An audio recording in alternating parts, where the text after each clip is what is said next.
Hello, শুভ অপরাহ্ন। গ্রীষ্মের এই পরন্ত বেলায় আপনাদেরকে স্বাগত জানাচ্ছি।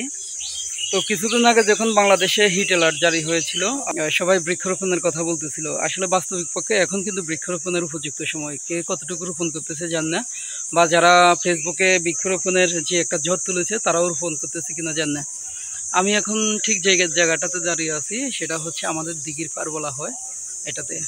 তো চারদিকে যখন বৃক্ষ বা গাছপালা কর্তনের হিড়িক চলতেছে, এখানে এক টুকরো আমাদের জমি আছে, এটা দিঘির পাড়ে।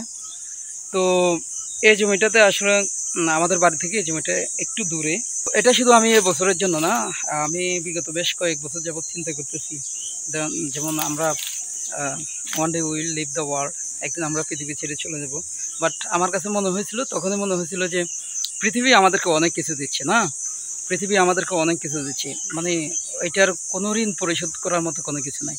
তো ঋণ পরিশোধ করার মতো যদি কোনো কিছু থেকে থাকে, আমার কাছে সবচেয়ে বেস্ট অপশান হচ্ছে আমার পৃথিবীকে হচ্ছে বৃক্ষ উপহার দেয়া, গাছ উপহার দেয়া। পৃথিবী এবং পৃথিবীর প্রাণীকুলের জন্য এটা খুব বেশি গুরুত্বপূর্ণ।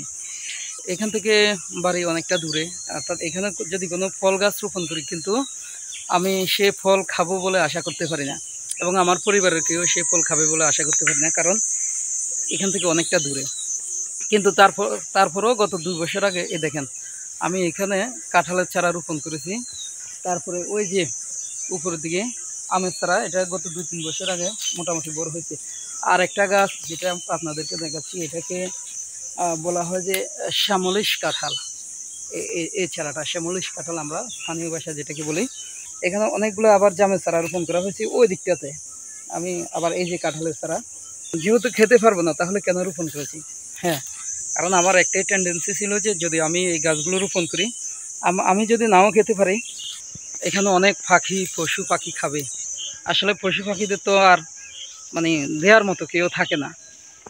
মানুষ বিভিন্নভাবে তাদের খাদ্যগুলো সংগ্রহ করতে পারে, কিন্তু তাদের আসলে প্রকৃতি ছাড়া তাদের কোনো উপায় নেই। এই জন্য আমি এখানে অনেকগুলো ফলের চারা রোপণ করেছি। হয়তো আমরা থাকবো না, আমি থাকবো না, কিন্তু পৃথিবী তো থেকে যাবে না, পশু পাখিরা খেতে হবে। এই জন্য আমি এখানে অনেকগুলো ফলের চারা রোপণ করেছি। তো যারা ফেসবুকে মানে বেশ কিছুদিন যাবৎ বলতেছিলেন যে বৃক্ষরোপণ করবেন, তো আপনাদের জন্য বেস্ট অপশান হচ্ছে এই সময় বৃক্ষরোপণ করা। ইভেন যদি পারেন অনেকগুলো ফলের চারা রোপণ করা দরকার। আমার হাতে যেমন পরিবেশ